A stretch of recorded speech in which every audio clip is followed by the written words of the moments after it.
Thank you, everybody. I was raised as an actress to always deviate from the applauses. They belong to the muse, but thank you very much. It's with my heart full of gratitude and love that I received this task. And it makes me so happy because I cannot be emotional. Because it's the IESS is really important in my life. It's an oasis for all the hard times, for being here by myself. To encounter this center, it's like to re-encounter my family in New York. So it's amazing to be able to be here speaking. I just have to say one thing. This is not a lecture. This cannot be a lecture. To me, to be able to do a lecture, I would have to be able to teach somebody something. And I am just as each and every one of my brothers and sisters. I am walking together and learning and falling and getting up and falling again and falling a lot and getting up and trying to get up fast and falling again. So no, I would just share with you what I've learned from my researches on this chapter. And I really want to thank you for choosing, Marcelo, choosing this chapter. It's amazing, it's liberating, and it's incredibly beautiful. It's incredibly beautiful. And it's going to be a good journey. I hope we can all do that together and encounter answers for our questions together. It's very important. We are just sharing here our moments. So what I did, I was giving away some books for people here. At some point, we are going to stop, and I decided to have Freddie reading the chapter, and I will ask him to stop in some point so we all can know what the chapter is talking about. Sometimes we don't have time to read and come to the lecture. So he's going to be reading, we're going to be stopping and talking, and each and every book, vision and authors, another visions about what Jesus Christ said. Because he said everything, I have no doubt. But we needed translators throughout times, 2,000 years, and people coming back, oh, remember Jesus said that? Is that what he meant? Oh, okay, no, but let's do everything the opposite of that again. And then another translator. The biggest one I consider to be the Spirit Doctrine. It talks to my mind in a way that I really love. So I brought our basic friends, the Medium's book, Living Spring, the Spirit's book. And I bought some new friends that I love too. We have Eckhart Tolle and Stephen Pressfield. These are philosophers, but they speak the same language as we speak to. I need somebody to read the part on the Spiritist book, the Book of the Spirit, sorry. Who wants to be a volunteer? It's not going to be now. It's just a little question and answer. It's the 909. Would you read? I will let you know when you have to read it, okay? And to start, I will pass Raquel? Thank you. Raquel is my assistant. Yes. Sister. Yes, we will have 2 pieces of paper. Thank you. And I want to propose a game. So here's the game. You're going to look in the room and choose somebody that you feel like you know or you have intimacy with, or even a little bit that you've been observing this person for a little while. And you're going to write in the first piece of paper, put number 1, and you write something that you think that this person needs to work on. Like something that you feel like I feel like they're struggling there. I don't like when she does that. When they are going in that path, I don't like it. I think you have this flaw. Right there. Don't put your name, don't put the name of the person. Fold it, sit on it. Literally, sit on it. The second piece of paper, you're gonna write to the same person that you chose, 2 pieces. In the second piece of paper, you're gonna write to the same person something that you think it could be a solution to solve the flaw in the first piece of paper. Is that clear? Is it clear, guys? You can be my designated translator too. Can you repeat again? I'm sorry, because I was working. So in the first piece of paper, you would choose somebody. First, you choose somebody in the room. Okay. And in the first piece of paper, you will write something that you think that person has as a flaw. Flaw? Yeah. In the second piece of paper, you will write something that you think that person could do to fix that. You're going to write a solution. So the first piece of paper is the flaw paper.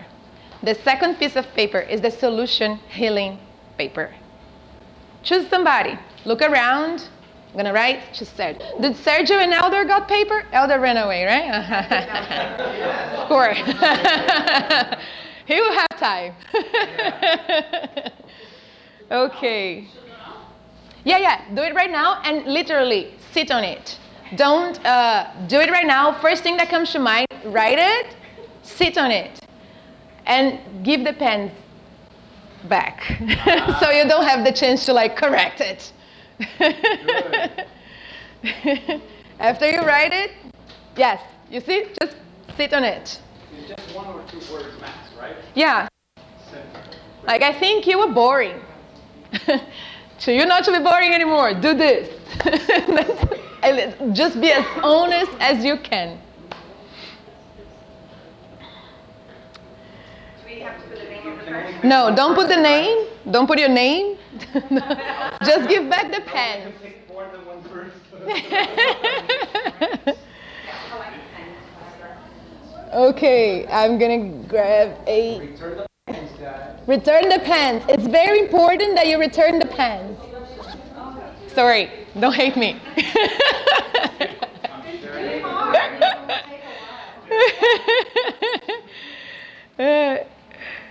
Don't think too much. I know our psychologist says that the first thing that comes to mind is the most sincere answer. It comes from, and then we're gonna think and be like, oh no, we are in society, let me behave.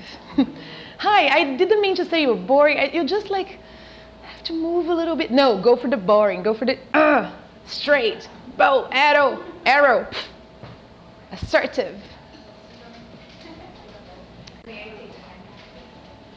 It's liberating. So while we do that, I will go talking about Jude Thaddeus. I don't know how to say that. The what? Judas Tadeu. Judas. Okay. But it's important because I didn't know that he was Tadeu. Judas Thaddeus. Thaddeus. Iscariot. Not Iscariot. And for me, all Judas were just Judas. Yes. He's the other one. And he's actually he's brother with Jesus. The brother of Jesus. Because he signs as Judas, the brother of, and the name is gone, one of Jesus' brothers. And in history, you don't know if they were only the sons of Joseph or if they were sons of Mary and Joseph after Jesus. Why is this important? Jesus' family only convert after the resurrection. His brothers only, okay, we believe. Now you're here alive. We can see you, so we believe. So they are in a, hey, Angelita, give her paper. You're not going to run away from that in a pen.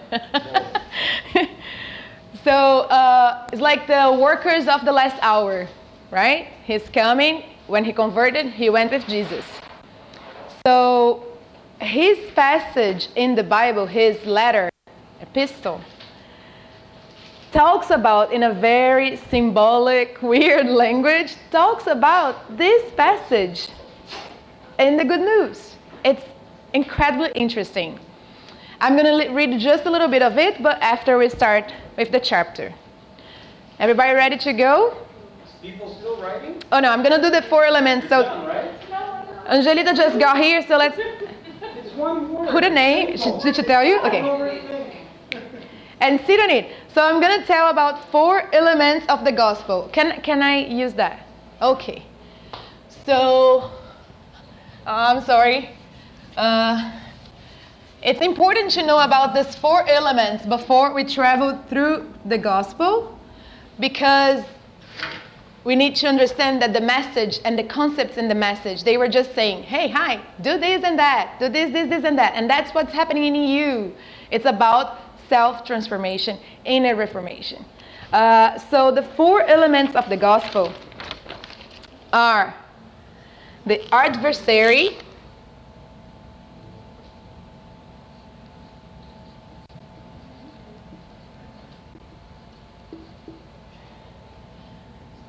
we're gonna call it 0, okay?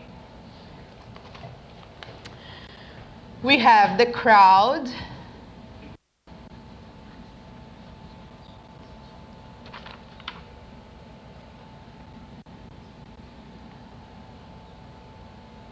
We have the disciple.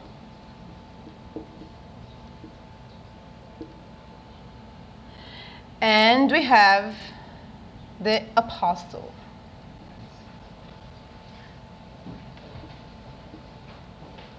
So in the gospel, we always have these 4 elements. We have the crowd. Jesus went to the crowd, went up a mountain, la la la, and the crowd was hungry, and the crowd wants this, and the crowd wants that, right? We have the disciple. There are the followers of Jesus, the learners, the students. They were like, oh, Jesus, how can I follow you?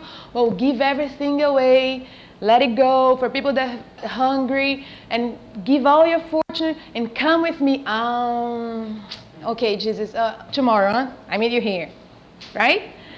We have the apostles, and I look in the dictionary and they say, especially in the dictionary, especially St. Paul, right? I'm going to kill Jesus. I'm going to kill everybody that follows Jesus. Jesus, here I am. This is apostle. The definitions of it is like apostle is the one that goes in the name of. They go in the name of. They go in for it. These are the people that we see, and we want also to follow them. They are full of love. They carry the message. They change everything. For a disciple, it's a follower or a student of a teacher, leader, or philosopher. It comes from the word discere, which means learn.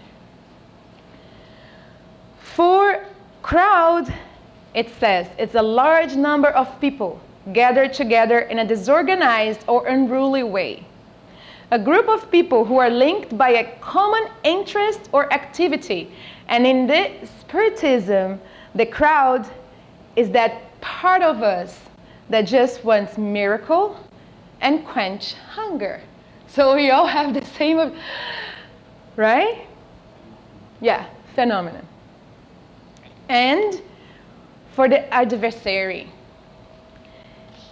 one's opponent in a contest, conflict, or dispute, the devil. And I have there the concept of devil, which was really understood by the apostles, which is the enemy of the good. And it's not like the crowd, oh, I'm here, and then where's the miracle? Oh no, let's throw the rocks. We don't like him anymore. No, it's somebody that's consciously the enemy of the good. It comes from adverse, preventing success or development, harmful, unfavorable. And then has the conscience that doesn't want to see the gospel grow or expand. So I found 3 of these concepts in the Living Spring. And Marcelo will read a little bit for us. We can. First one? Yeah, first one is the apostles. Yeah.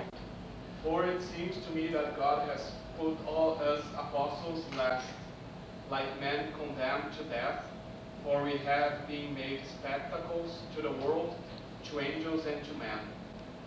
Paul, the first letters to Corinthians, chapter 4, verse 9. An apostle is an educator par excellence. Willingness to work and self-sacrifice live within him or her, so that the mind of his or her disciples may be transformed and illumined on their ascent toward higher spheres. Apostles, however, are guides for the Spirit. They influence the thoughts of the wise and the ignorant, the rich and the poor, the great and the humble, renewing their way of believing and being so that the world may be uplifted and sanctified. And in the dictionary, an apostle was seen also as a reformer. Reformer, a person who makes change to something in order to improve it. And now we're going to see disciple. Disciples. And anyone who does not take up his cross and follow me cannot be my disciple. Jesus, Luke 14:27. The life of each conscious person entails a set of duties towards him or herself, the family of souls that gather around his or her sentiments, and towards all humankind. It is not so easy to fulfill all such duties in full accordance with the evangelical guidelines. It is essential that we eliminate the rough edges of our temperament, ensuring our spiritual balance, that we contribute effectively on behalf of all those who share our pathway, giving to each one what belongs to him or her, and that we serve our community. Unless we rectify ourselves, we cannot correct our pathway. Twisted trees do not project perfect images. A student, sometimes up, sometimes down, sometimes I want to do it, sometimes I'm not sure. Now we're going to read about the crowd. Now Jesus, seeing the crowd, went up on a mountain. Matthew 5:1. Just the last one. When Christians pronounce the sacred words, Our Father, they are not only acknowledging the fatherhood of God, but accepting all humankind as their family. Thank you, Marcel. So now we are ready to go through the chapter. And our designated reader will read it for us. And we're going to consider that, before he goes, the 4 elements. Let's not be fooled by it. They are in us.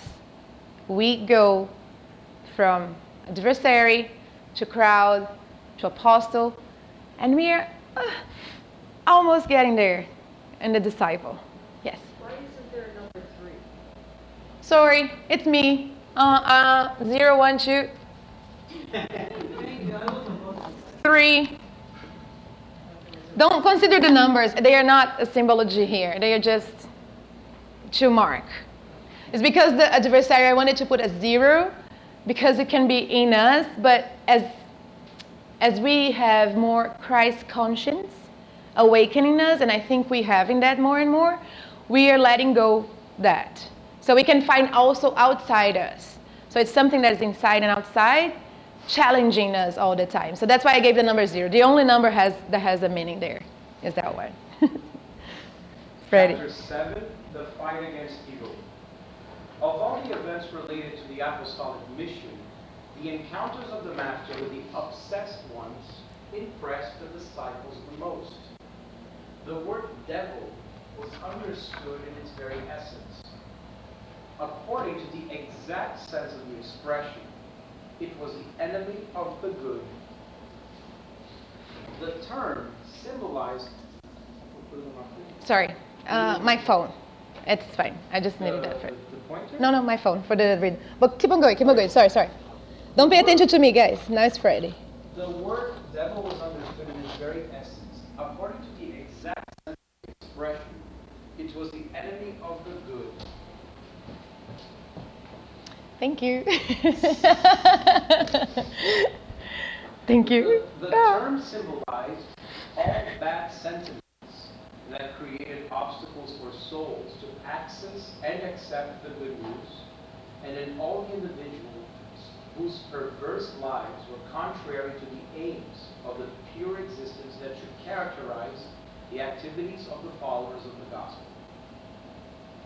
Among all the companions of the Messiah, it was Jude, the one that was called Thaddeus, who was the most impressed by those painful scenes.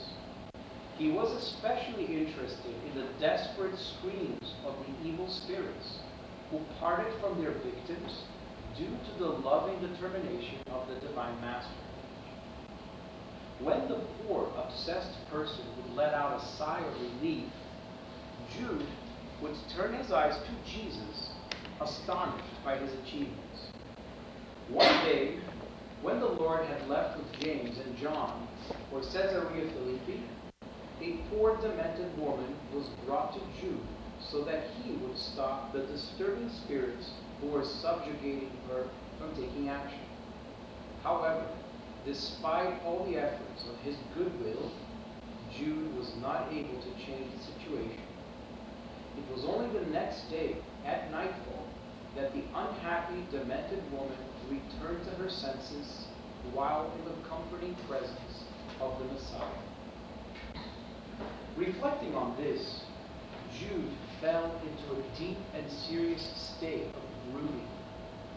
Why hadn't the Master automatically given to them the power of casting out evil demons, so that the apostles could prevail upon the opponents of the divine cause?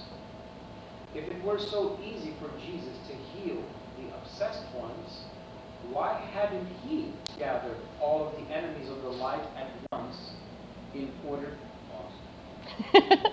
I paused Fred from here. So we saw that they understood the concept of the evil, right? And then Jude will start questioning himself. Why am I not able to expel the demons? And when he writes his letter in the Bible, you can see he understood. I'm reading now Jude 9. He will say, "But even the archangel Michael, when he was disputing with the devil about the body of Moses, did not himself dare to condemn him for slander, but said, 'The Lord rebuke you.'"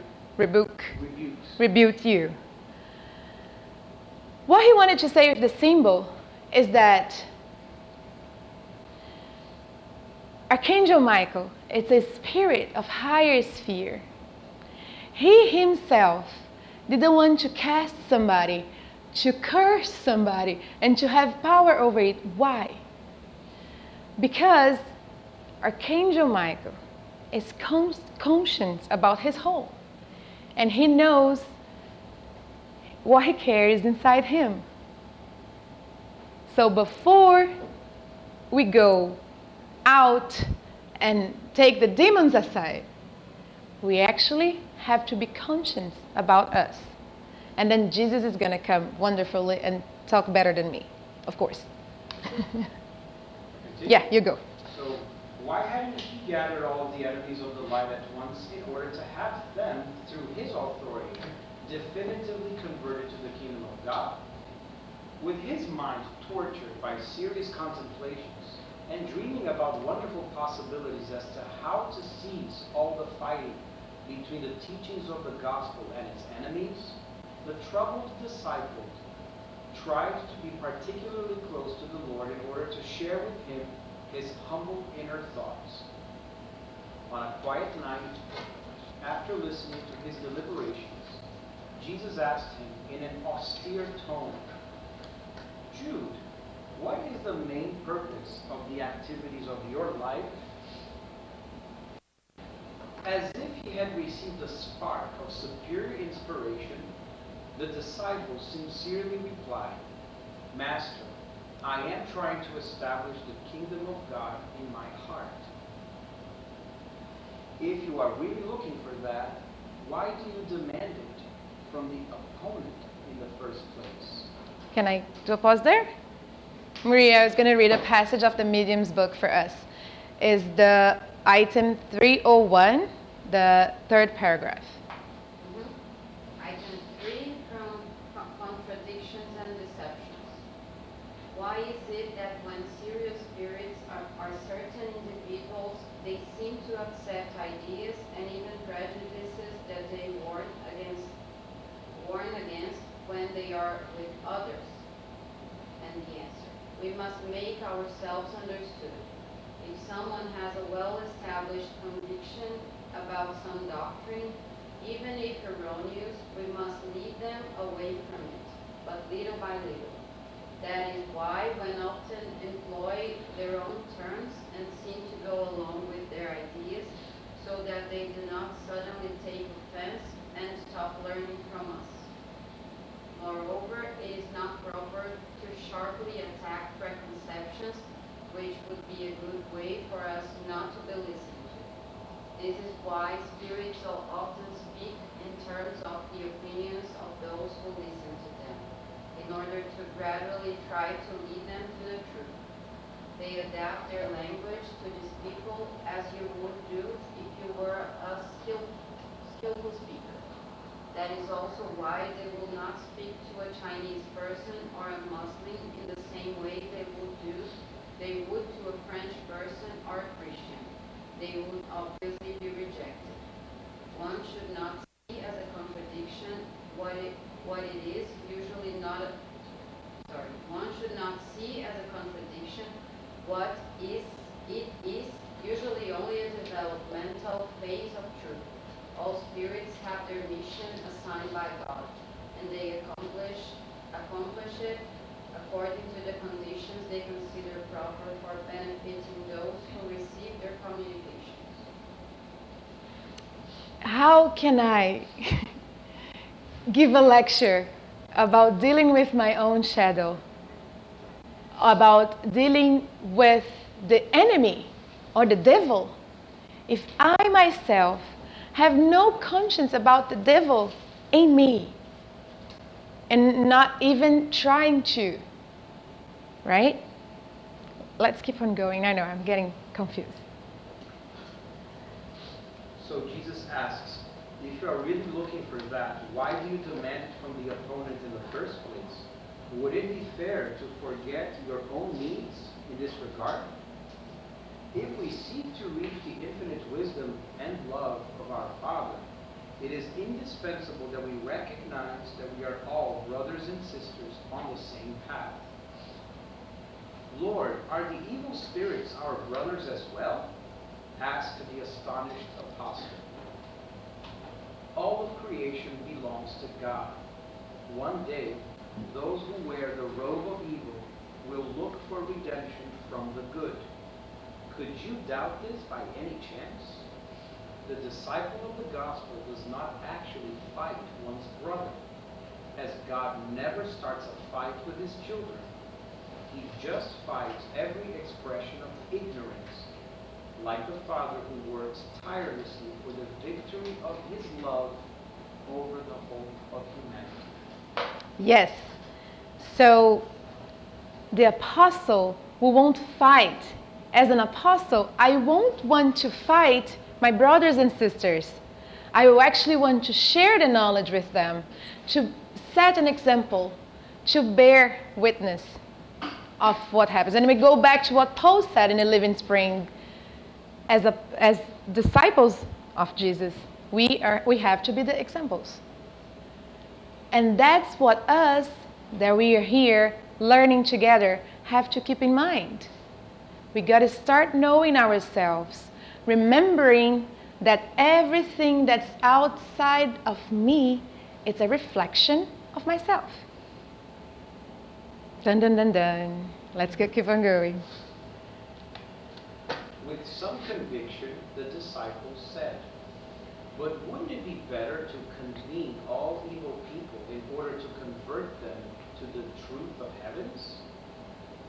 Not surprised by his remark, the master said, "Why doesn't God proceed in that manner? Would we perhaps have a more sublime and stronger foundation of love than his paternal love? Jude, we shall never forget the good fight." And I want to pause you right there, and I want to bring... So what's happening there? Jude is saying, Jesus, why are you not getting everybody to just be good? You have the power to do that. Just do something, a miracle. You bring water to become wine. Why you cannot just get everybody that's bad, now you're good. And the problem solved. And Jesus is like so patiently and so loving, try to explain that if you love and you respect, you will understand. And if you, most importantly, love and respect yourself, you are going to understand that takes time. Did we get to this conscience that we have right? Did we get to the present moment here right now? Just like that.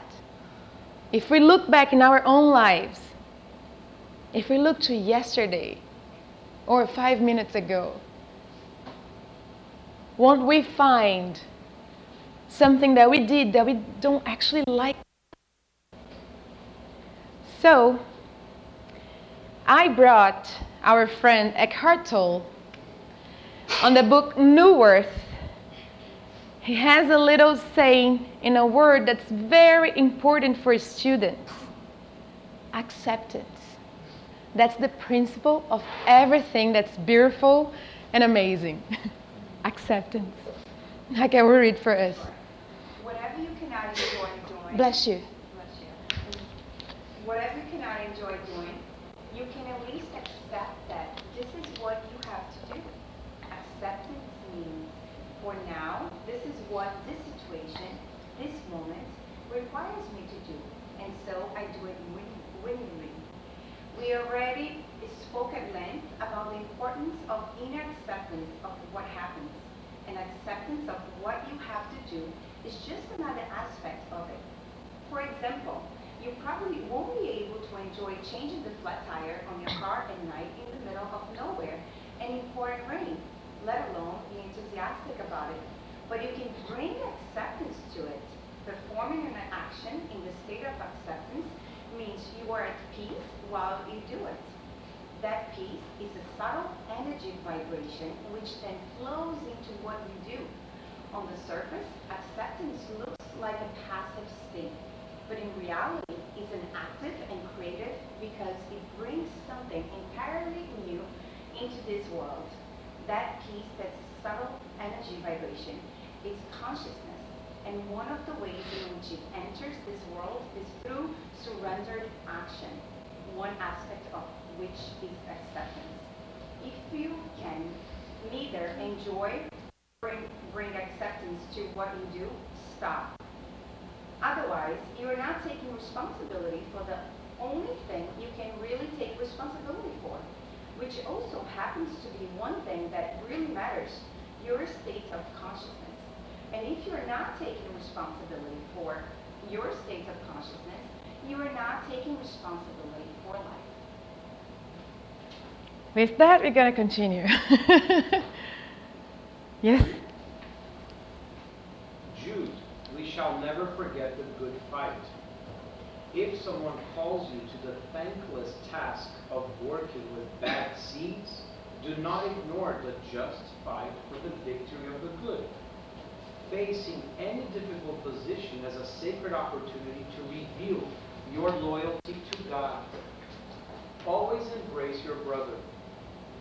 If the opponent of the kingdom challenges you to explain the whole truth, do not scorn that time you spend working for the victory of the light, but follow your path in the world and pay attention to your own duties, because God does not abandon his divine activities in order to enforce moral renewal on the ungrateful children who rebelled in his home.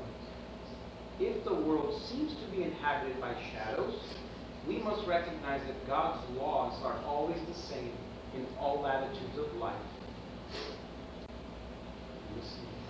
It is essential that we meditate on the lesson of our Father and not stop in the middle of the path along which we are traveling.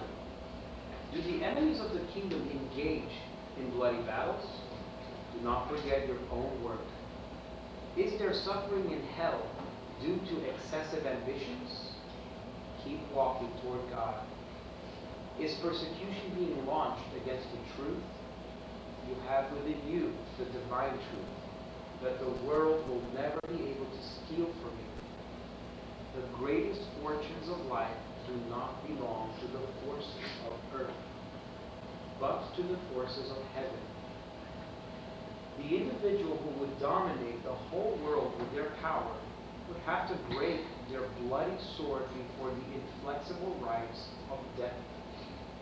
And beyond this life, no one will ask you for the obligations which concern God, but solely for the inner world that belongs to you under the loving gaze of our Father.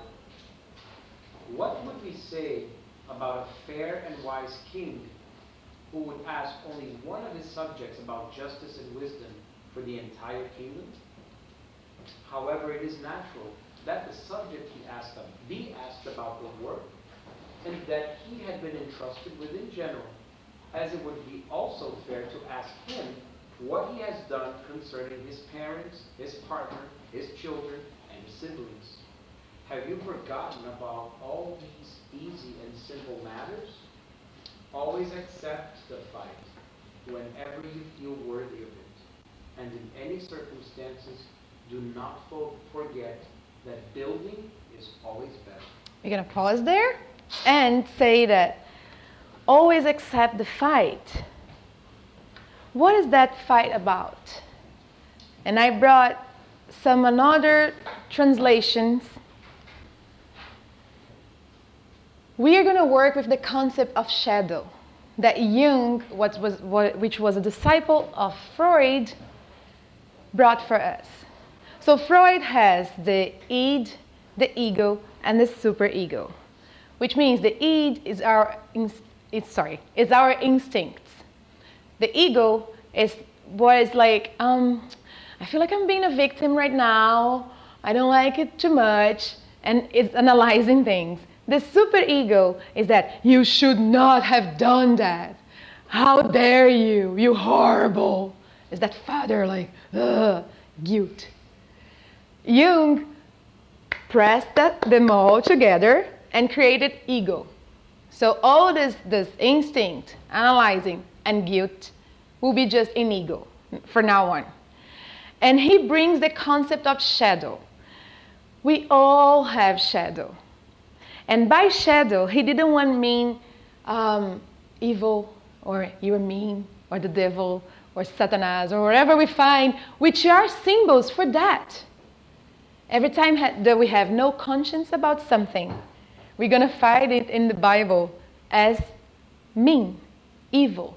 Because if you're not seeing, you're acting without seeing, then you're acting with instincts. Then you're an animal again. And then it starts getting confusing, right? Shadow, it's everything. Who wants to read that so I don't keep on? Anybody? The shadow personifies everything that the subject refused to acknowledge about himself. A fought passage, a narrow door, whose painful constriction no one is spared who goes down to the deep well. Genuine courage and strength are required in the time of descent. Carl Jung. So for the treatment based on his philosophy, you have the time of descending to your shadow, right? But what I love about it is that he called the shadow the narrow door. So we have to go back to Jesus' passage about the narrow door, right? And read it. Sorry, it's a lot of reading and then getting concepts done.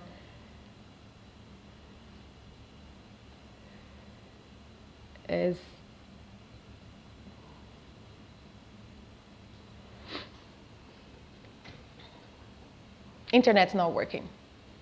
Here you go. Luke 13:22-30. Then Jesus went through the towns and villages, teaching as he made his way to Jerusalem. Someone asked him, "Lord, are only a few people going to be saved?" He said to them, "Make every effort to enter through the narrow door, because many, I tell you, will try to enter and will not be able to. I will stop right here. We know the whole passage, right? So make every effort to enter the narrow door. Jesus is speaking about a door in heaven with Saint Peter saying who can go in and who cannot? No. He's telling you, know thyself. Make that descending path in the shadow. Pass through the narrow door. Make every effort. Because a lot of people will. We all will try. And once we face it, we will, I don't want to deal with that. And we won't just give up.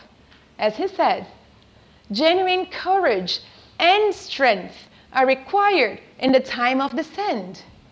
We need to be brave.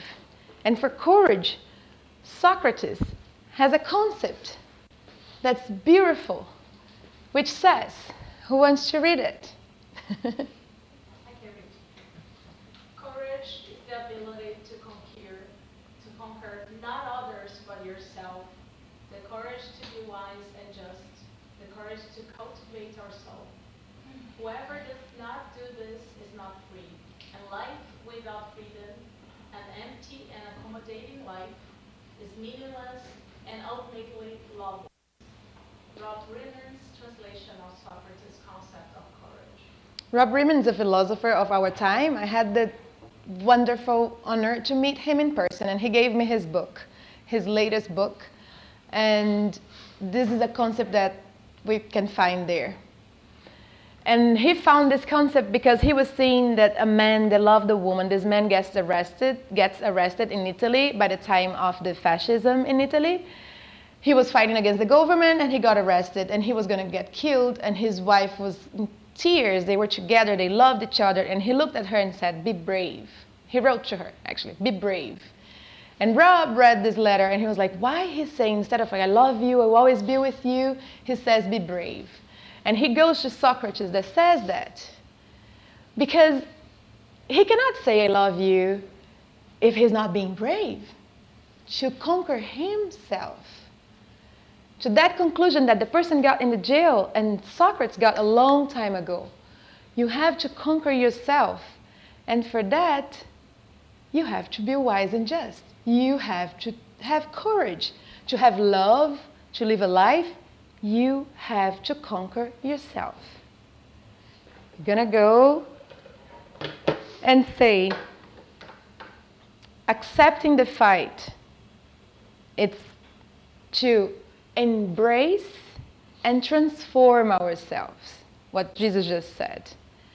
We should embrace our shadows. We should not want to expel our demons. We should embrace and accept them. There is a word in Portuguese, and I don't know if there is a translation. I'm going to ask Freddie to help me with that. Acolher. To embrace. Embrace. I prefer acolher. Like a motherly embrace, a fatherly embrace, right? That's what acolher means. Yes. And to build is, of course, better. With that movement of embracing, you are building. Because if you don't embrace, we'll act. Jung says, if you don't make what is unconscious about yourself conscious, you keep on acting on it and calling it destiny. Destiny. You're going to keep on calling it destiny. Oh, but it happens. I'm so like that. My personality, I'm a Libra. You know, my rising sign is a Scorpio. And I scream at people 12 p.m. in the afternoon. That's what I do. No. You're not embracing yourself. You're creating ways to avoid it.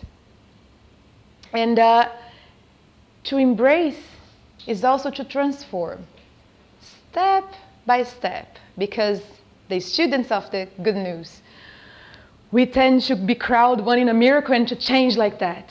It's a step by step, according to our own evolution, to our own, wherever we are right now. Now we can move on. So Jesus finished talking, giving that explanation about accepting, right, the fight. So when he finishes talking, Jude looked at the master in deep admiration. His explanations fell upon his spirit like immense drops of a new light. Lord, he said, your reasoning illuminates my heart.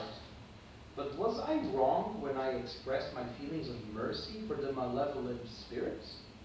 So shouldn't we invite them to the right path? Jesus replied, every excellent intention will be taken into just account in heaven. But we need to understand that we should not tempt God. I have accepted the struggle that the Father has given me, and I have made clear that each day has sufficient work to be done.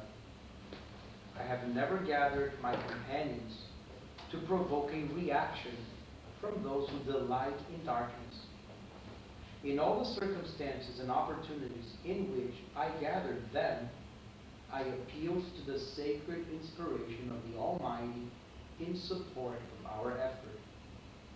The opponent is always someone in need who attends the banquet of our joys, and because of this need, although they were not invited, for I only invite the afflicted, the humble, and those of goodwill, I will never shut the doors of my heart to them.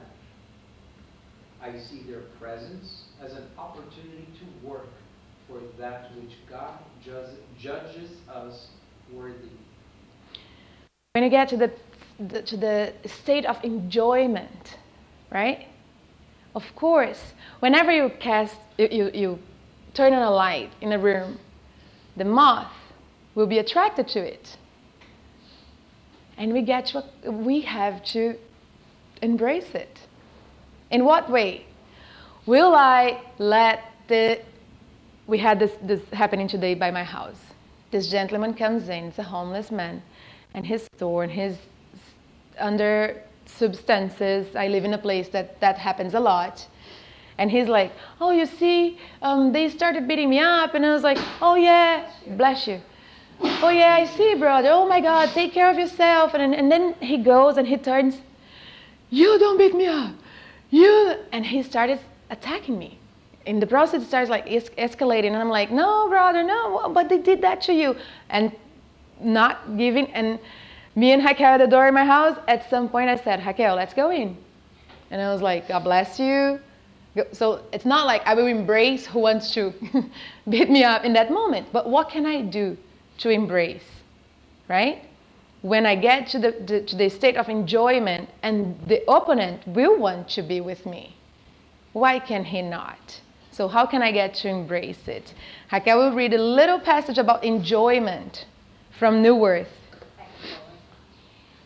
The peace that comes with surrendered action turns to a sense of aliveness when you actually enjoy what you are doing. Enjoyment is the second modality of awakened doing. On the new earth, enjoyment will replace wanting as the motivation power behind people's action.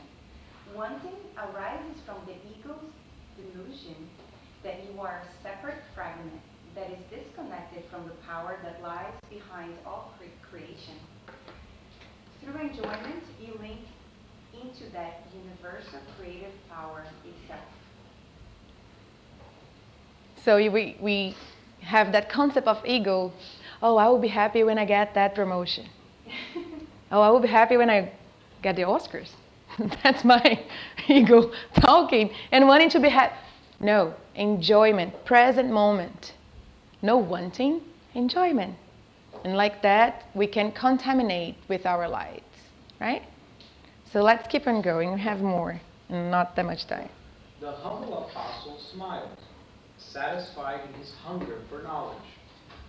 However, worried about not being capable of effectively attending to a victim who had sought him out, Jude then added, Lord, your words are always wise.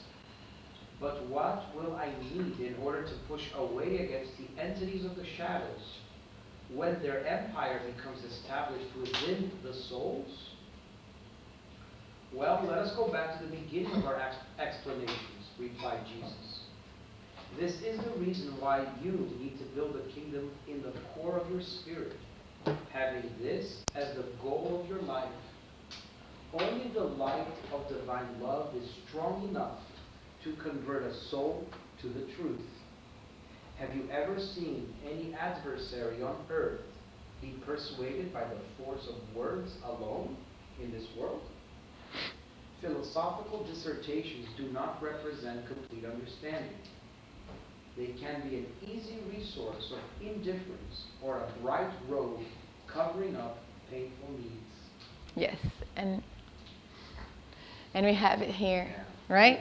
The same, what he just read. Philosophical dissertations do not represent complete understanding. They can be an easy resource of indifference or a bright robe covering up painful needs. And we go back to what Muriel read earlier. Like, how can one want to communicate and not be understood and think that will bring change? You're just going to talk, leave, and pretend everything is okay. Still in the surface. We're not descending. We have to. Oh, what did I do? Just press the button. Don't worry. There you go. Not this. Freddie he gave to me a gift. We were talking about the lecture. Ooh. And he gave me the chapter 39 of the Jesus in the Home. And it's called The Power of Darkness. The Power of the Darkness. And this chapter, Jesus is telling a story about a worker of the good news that's working, and he's doing great, and he's keep on working, very charitable, and studying, and going really well. And our friends from the dark side, there was one specific that didn't like him at all and was trying to find a flaw, to get him to fail. And he goes to his master and say nothing I do gets to this guy. I tried this, I tried that, I tried this. And the master, I'm cutting very short this story. And the master look at him and say, go for his ego. Tell him he's not worthy. Tell him he doesn't deserve. Tell him, who is he to think that he works for the good? Tell him he's not good enough. And now I'm putting words in the master's mouth. Tell him that he doesn't deserve the promotion. Tell him that he's annoying. Tell him that everybody at his job are talking behind his back. Tell him that nobody can stand his voice. Tell him he's an ignorant. And he fell for that. He fell for that. We need to know what are our fears. We need to know what are our strengths. Not the strengths that we go to the job interview and say, oh, my strengths are that I am kind and dynamic and very good person. No, not that. We need to know for sure. We need to find a path, a way, and be courageous to know ourselves. Because it's in knowing ourselves that we can start to plant and to build the kingdom of God inside us. Right? Remember that Michael, Archangel Michael,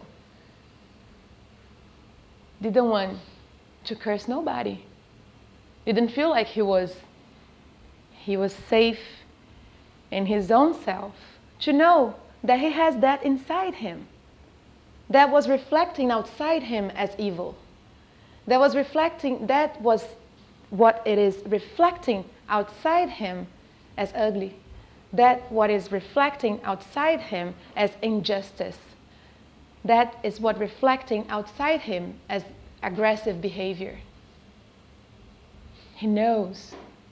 That's why he's the archangel. We are just studying. You're going to get there. And I will let you finish.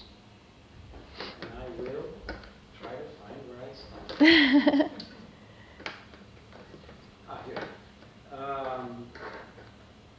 So from that, they can be an easy resource of indifference or a bright robe covering up painful needs. The kingdom of God, however, is the establishment of divine light, and the light illuminates, eliminating long speeches. Be aware that nobody can give to others things that they still do not have in their hearts. Go. Work incessantly for your great victory. Take care of yourself and love your neighbor without forgetting that God watches over everyone. Jew internalized the explanations of Jesus in order to draw from its substance the highest benefit in the future. The next day, wishing to emphasize to the community of his followers the need for each one to submit to the silent force to attain their evangelical foundation, the Master explained to his humble apostles, as we find in Luke's narrative, quote, when an impure spirit leaves a person, it goes through arid places, seeking rest, and does not find it. Then it says, I will return to the house I left. When it arrives, it finds the house swept clean and put in order. Then it goes and takes 7 other spirits more wicked than itself, and they return and live there. And the final condition of that person is worse than the first. Thus, this is the last paragraph. Thus, all who listened to the preachings at the lake realized that it was not enough to teach the path of truth and goodness to the distraught and malevolent spirits. They understood that it was indispensable to build the luminous and sacred fortress of the kingdom of God inside themselves. This is so beautiful. We understand that also. And I want to bring this. Every time we see house saying in the gospel, it means us. It means mind. It means spirit. Right? So, to be able to be complete,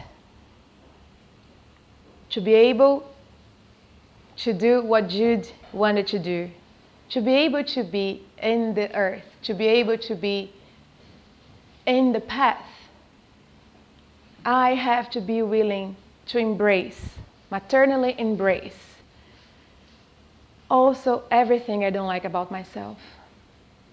And how can I find out? Look to your brothers and sisters. They are reflecting that on you. Not right now, not right now, not right now. Yes, right now.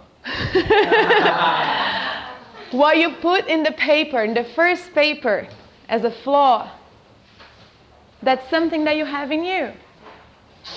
And you also have the solution, the healing solution for that. Is in the healing solution paper, right? Boy. So we have what it takes. No, we have what it takes. We do. Right? We have what it takes. We know the problem and we know the solution. But wherever we are right now, it takes us to observe the other, and so grateful for that, for divine mercy, to put us all together and say, look at each other and learn. It's going to hurt, but you'll get there. And that's so good, because the rocks in the river, they start in the beginning, the nascente. The spring? In the spring, they are like this, they are like that, and they go rolling together. And then they're like round and perfect when we see them in the river. And that's the only way. Relationships. I'm not talking only about husband and wife. These are the easiest way. But I'm talking about seeing our brothers and sisters, being like Abraham Lincoln. I don't like that person. Should get to know them better. They're bringing something to me that I probably don't like about myself. Look outside of yourself and you find the answers. And remember that these are answers for you. When you remember that these answers are for yourself, you will be able to love the other. Because then, oh, I have that too. Oh, come here, sister. Come hug it out. Right? And self in the Jung concept that we try to bring here today, is the balance of all these archetypes. So we have the ego, we have the shadow, we have anima and animus, which is the feminine and masculine energies inside of our souls that have to be balanced.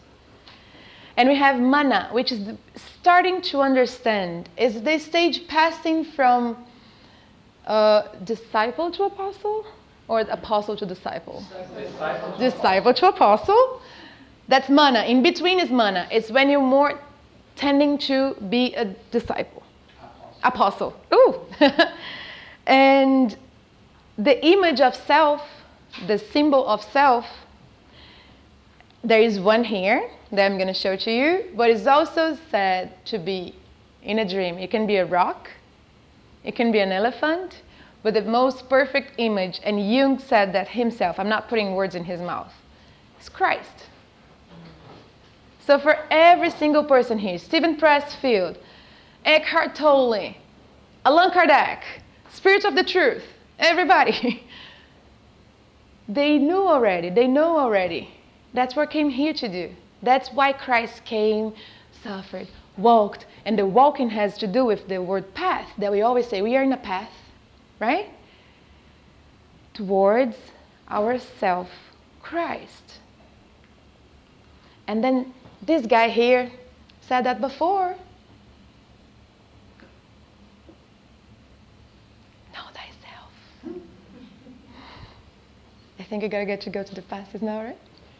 You're not going to read this one? Oh! Thank you. I told you it was not a lecture. Let's read Stephen Pressfield. Yes. The paradox seems to be, as Socrates demonstrated long ago, that the truly free individual is free only to the extent of his own self-mastery, while those who will not govern themselves are condemned to find masters to govern over them. Remember? The demon left the house and come back with 7 more? Hello, I'm here to dominate you because you're not taking care of that. We will. Right? Let's be the house that they find and find light, find the kingdom of God. So they're like, oh, what is that in that house? What is that in that house that is like so interesting? Let's learn with it, right? I'm done.